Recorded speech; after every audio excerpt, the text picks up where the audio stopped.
사면 됩니까? 그건 이제 알아서 판단하시고. 네. 그다음에 이제 대표님 또 책을 또 많이 내셨어요. 네. 대표님 어떻게 인쇄는 많이 받는 건가요? 아니야. 뭐 아시다시피 뭐 출시됐을 때만 좀 네. 팔리고. 네. 네. 네. 대표님 주식 교과서 책을 또 좀 봤는데 여기 보면 이제 워런 버핏도 꼭 챙겨보는 사업 보고서 코너가 있더라고요. 실제 사업 보고서는 굉장히 중요한 것 같은데 대표님은 사업 보고서에서 어떤 내용을 가장 중요하게 좀 생각합니까? 가장 중요한 건 당연히 이제 그 매출의 현황이죠. 네. 아마 그 사업의 내용, 네. 그다음에 3번이 이제 주요 제품 등의 현황이고, 네. 5번이 매출 현황인데 두 개가 똑같은 거예요. 네. 두 개 똑같은 건데 이제 5번 매출의 현황 같은 경우에는 수출 비중도 이제 기재를 해놓고, 네. 그다음에 이제 3번 같은 경우에는 제품 설명에 대해서 좀 기재를 해놓는데, 당연히 이제 이 기업이 뭘 만드는지 그 부분이 가장 중요하고, 이를테면 막 그 증시에 막 테마가 바람이 불잖아요. 네. 뭐 로봇이라든지 뭐 네. 2차 전지라든지 등등 불긴 부는데, 실제적으로 그 기업이 이제 그 해당 사업에서 어느 정도 포션을 가지고 있는지, 네. 그 뭐 매출 비중이 뭐 10%인지 뭐 5%인지 50%인지 그런 것들을 잘 볼 필요가 있거든요. 네. 이거 봐가지고 상당히 낮은데 그냥 사업 보고서상에서 그냥 몇 줄 적혀 있어요. 네. 이건 이제 테마거든요. 테마. 그래서 그런 것들을 잘 보시면서 해야죠. 네. 그래서 이제 테마주 같은 경우에는 투자를 한다라고 하더라도 네. 이게 언제든지 떨어질 수가 있구나. 그래서 이제 그런 것들을 보시면서 당연히 접근하시는 지혜가 필요하고, 네. 뭐 아시다시피 그런 주식들이 매일매일 나와요. 네. 그래서 사업 보고서를 접근을 해서 제가 방금 말씀드린 사업의 내용 여기 네. 접근을 하셔가지고 네. 어느 정도 그 기업이 그 해당 사업에 해당이 되는지, 네. 비중을 얼마나 가지고 있는지 그런 것들을 잘 보시면서 네. 이게 정말 실체가 있구나, 내지는 테마주구나, 네. 그렇게 이제 보시면서 판단하시는 게 중요합니다. 좋습니다. 그다음에 이제 대표님 실제로 그 대표님 달란트 투자에서 제가 이제 영상을 한번 보니까 대표님께서 얼마 전에 이제 로봇 관련된 네네. 진단을 좀 한번 해주셨어요. 근데 대표님 우리가 이제 로봇과 같은 섹터는 상당히 유망하다. 거긴 동의하는데 로봇과 관련된 종목들이 있잖아요. 그런 종목들이 이 종목이 좀 유망하다, 유망하지 않다라고 하는 것을 좀 평가할 수 있는 어떤 또 근거 같은 것들이 좀 있을까요, 대표님? 일단 가장 중요한 게 네. 그 로봇 하면은 핵심이 무엇이냐.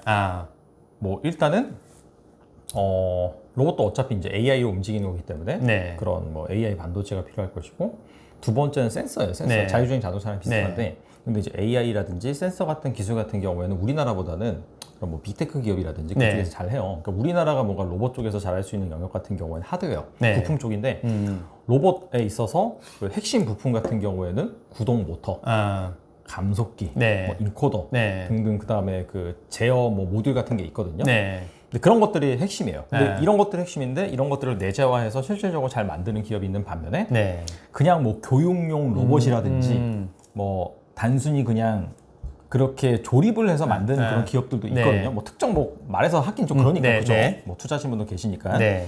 그래서 근데 그런 기업들, 가벼운 기업들이 주가는 단기적으로 더 잘 갈 수 있어요. 네. 하지만 이게 장기적으로 놓고 본다라고 한다면 방금 말씀드린 핵심 부품 같은 네. 것들을 내재화하고 만들 수 있는 네. 그런 쪽에서 매출 총 이익률이 훨씬 더 높을 수밖에 네. 없는 거고, 부가가치가 크거든요. 네. 그래서 그런 기업들을 좀 잘 주목을 하시는 게 좋겠다라고 네. 말씀을 드리고, 그다음에 추가적으로 뭐 국제과제 수행이라든지 네. 아니면은 뭐 삼성이라든지 약간 대기업과 협업을 해서 납품한 이력이 있는지, 네. 그런 것들이 약간 그 기술적으로 봤을 때 좀 더 네. 점수를 줄 수 있는 부분이죠.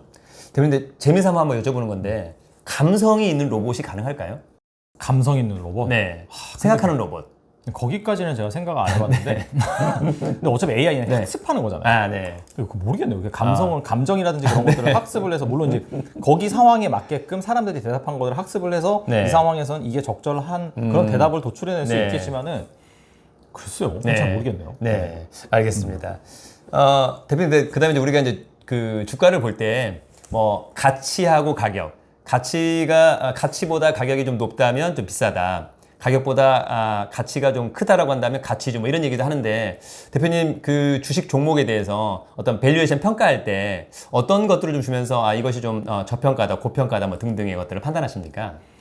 뭐 일단 가장 대표적인 거 말씀을 드리면, 네. 사실 종목 관점에서 본다라고 한다면 좀 종목마다 다르긴 해요. 네. 이를테면 뭐 시클리컬이라고 네. 한다면은 사실상 그 PR은 별 의미가 없어요. 네. 왜냐하면 이익 변동성이 워낙 크기 때문에. 네. 그래서 그런 기업들은 상대적으로 이제 PBR 관점에서 보시는 걸 추천드리고, 네. 뭐 역사적으로 뭐 PBR이 한 높았을 때가 한 2배 정도. 네. 뭐 삼성전자 예를 들어서 말씀을 드리면, 삼성전자가 이제 PBR 높을 때가 2배거든요. 네. 그리고 낮을 때가 1배예요, 1배. 네. 그러니까 뭐 글로벌 금융 위기라든지, 그 다음에 2019년 그때 미중 무역 분쟁 터지면서 반도체 경기 정말 안 좋았거든요. 네. 그때가 1배, 네. 뭐 그 정도인데, 그래서 이제 삼성전자 같은 경우에는 그 밴드 사이에서 사실상 주가가 형성된다고 보시면 돼요. 네. 그래서 그 밴드 하단에서 뭐 약간 좀 분할로 모아 간다든지.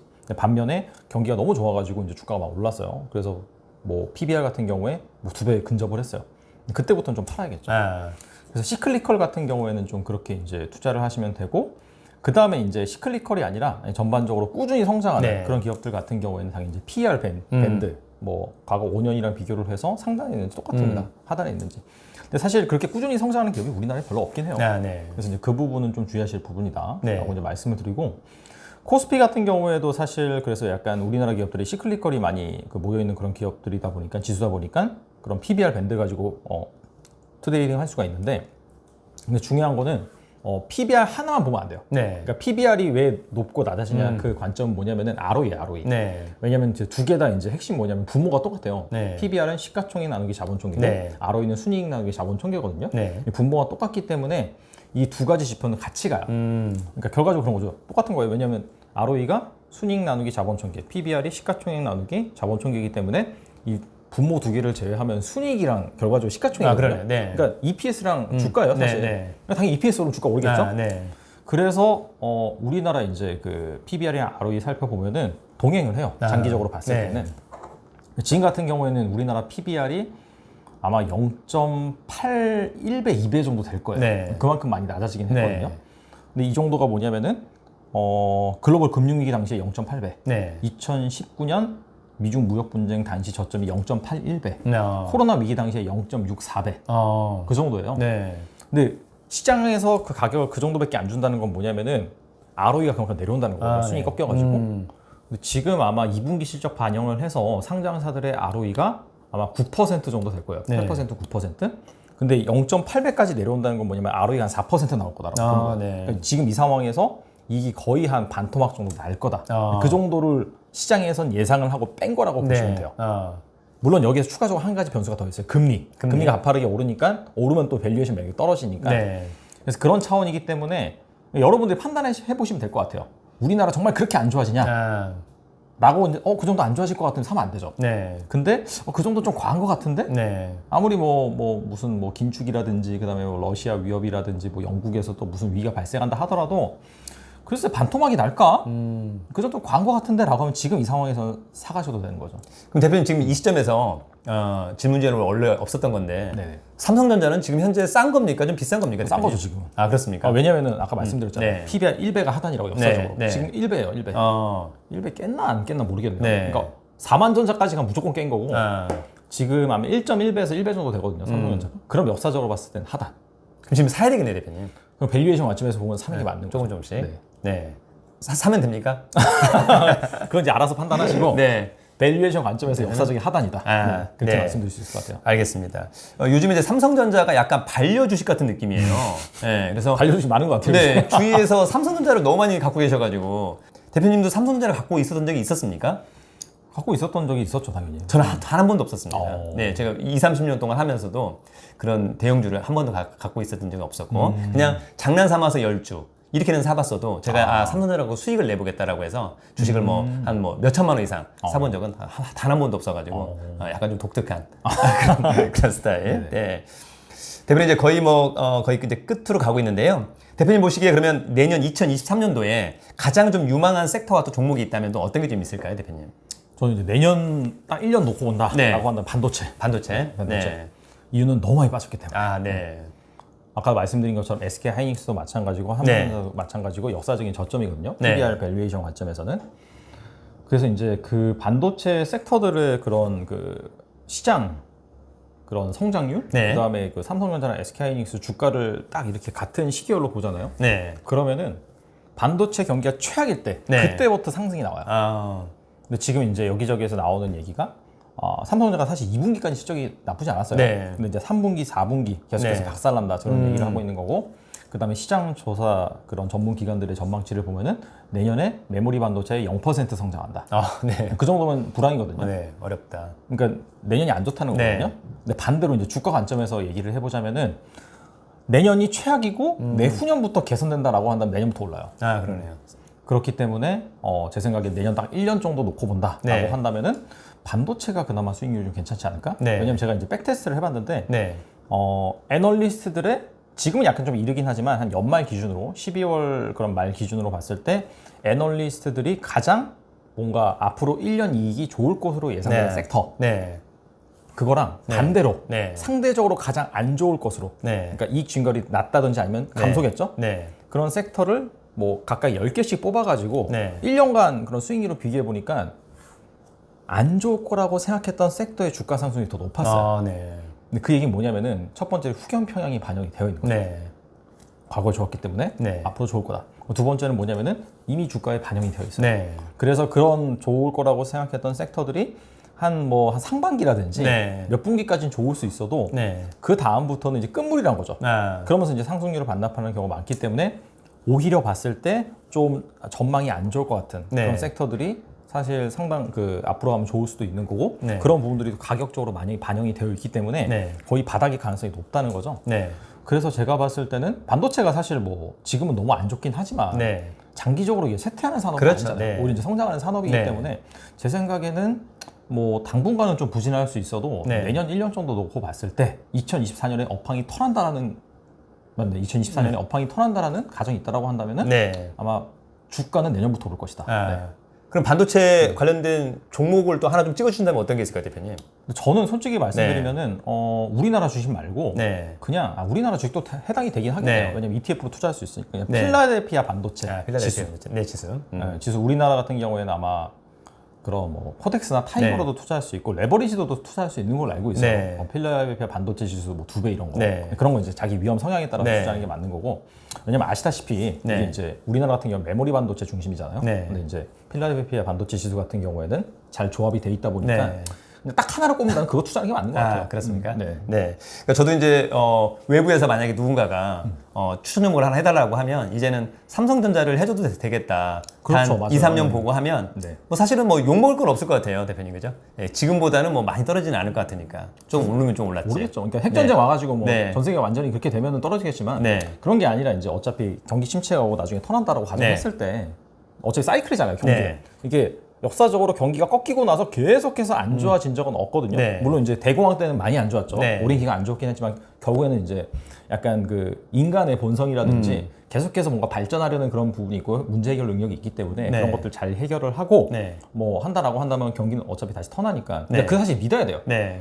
그러니까 그런 회의론이 네. 중간중간에 역사적으로 봤을 때 상당히 많이 발생을 네. 했거든요. 네. 그래서 이제 뭐 예를 들어서 뭐 우리 어렸을 때 뭐 그런 게 있었거든요.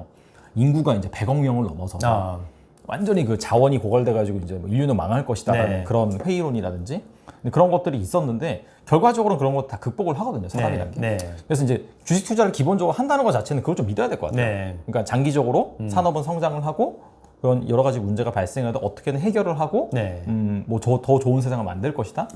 그런 믿음이 있어야 될 것 같아요. 네. 사실 주식 투자를 장기적으로 한다면. 저도 그래서 이제 어제 이제 어떤 한 수강생이 저한테 질문을 했어요. 교수님 같으면 만약에 삼성전자를 산다면 지금 추천을 하겠냐, 그리고 언제 사겠냐라고 질문을 하길래 저는 이제 오히려 삼성전자는 지금의 가격이라고 한다면 그렇게 크게 손해보지는 않을 것 같다. 그리고 저 같으면 최소한 외국인과 기관이 한 3번 정도 쌍끌이 순매수를 해준다면 3일 연속 또는 10일을 놓고 본다면 한 6, 7일을 쌍끌이 순매수를 해준다면 나는 그때는 매수할 수 있겠다. 이렇게 한번 제시를 했거든요. 네. 근데 어쨌거나 대표님 말씀하신 것처럼 앞으로의 어떤 시장 상황이 점진적으로 좋아질 거니까 또 주가는 또 선반영되는 거니까 지금은 안 좋지만 나중에는 좀 좋아질 것 같다. 이렇게 좀 예상하면 되겠네요, 대표님. 네. 그러니까 내년이 이제 네. 반도체 경기 최악이다라고 하면 내년부터 오릅니다. 네. 그런 거죠. 반도체는 또 안 쓰이는 곳이 없어가지고 맞아요. 네. 예, 발전할 수밖에 없는 거 아닙니까, 대표님? 저도 그렇게 생각해요. 좋습니다. 대표님, 근데 끝으로 우리 그 주식 투자자분들을 위해서 한 말씀 해주신다면 어떻습니까? 뭐 지금 사실 상당히 어려운 장세인 것 같아요. 네. 그리고 그냥 어려운 게 아니라 거의 한 10년에 한 번 정도 오는 네. 그 정도 사실 지수 하락률이긴 하거든요. 네. 그래서 뭐 대부분의 그런 투자자들이 예전부터 투자하신 분도 계셨겠지만 코로나 팬데믹 때문에 유입돼서 오신 분도 상당히 많을 거예요. 근데 이분들은 사실 10년에 한 번 있을 상승장과 그다음에 하락장을 2번에 동시에 다 겪는 거예요. 그래서 어떻게 본다면 투자 기간은 짧다 하더라도 좀 약간 제대로 네. 좀 스터디를 했다, 공부를 했다라고 이제 볼 수 있는 부분이고 중요한 건 이제 살아남으셔야 된다. 네. 살아남으셔야 되고 그래서 이제 살아남기 위해서는 약간 좀 시장에서 주는 메시지를 잘 살펴볼 필요가 있는데 이거는 뭐 제가 유튜브를 하니까 똑같이 말씀을 드리는 건데 아마 유튜브에 여러 가지 뭐 구독자 많고 조회수 네. 잘 나오는 채널이 있을 거예요. 네. 근데 거기에서 보면은 막 부정적인 얘기가 쏟아져 나올 때가 있어요. 네. 뭐 썸네일도 그렇고 네, 내용도 네. 그렇고. 근데 그러면 사실 바닥에 가까웠다는 얘기거든요. 그리고 이제 추가적으로 본다면은 그 댓글, 네. 댓글에 막 되게 안 좋은 댓글 많이 달리고 막 네. 그러면은 사실 또 바닥에 가까웠다는 그렇군요. 얘기고 반대로 봤을 때 약간 뭐 더 오른다 좋은 얘기 되게 많이 나오고 그 다음에 혹시라도 그런 경우가 있어요. 작년 한 초였던 것 같은데 네. 삼성전자에 대해 약간 좀 부정적인 건 아니고 네. 너무 이걸 좋게 보면 안 된다라는 그런 네. 영상이 나갔을 때 댓글 반응이 되게 안 좋았어요. 네.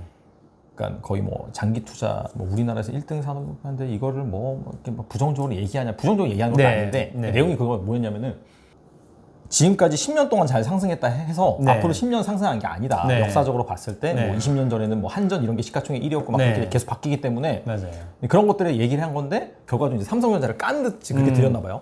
그럼 댓글 반응이 안 좋더라고요. 네. 근데 그러면 뭐냐면은 고점일 가능성이 높다는 거죠. 네.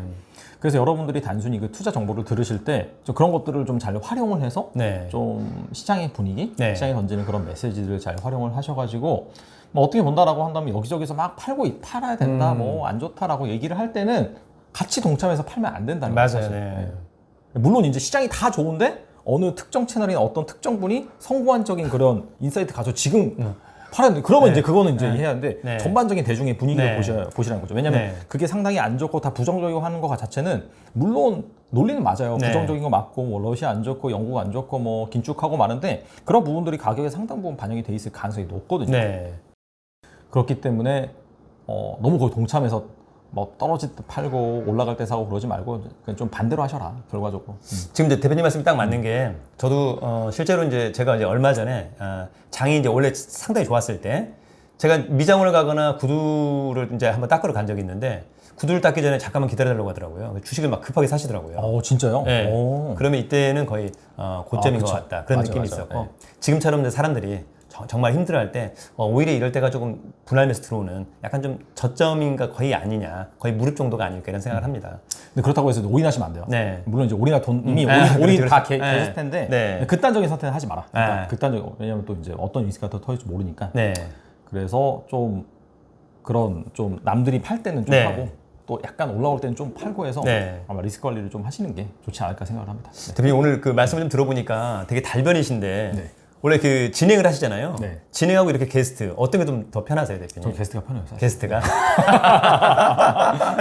실제 그러실 것 같아요. 말씀 네. 너무 이렇게 잘하시는데 네. 원래 실제로 이제 진행하실 때는 조금 많이 참잖아요.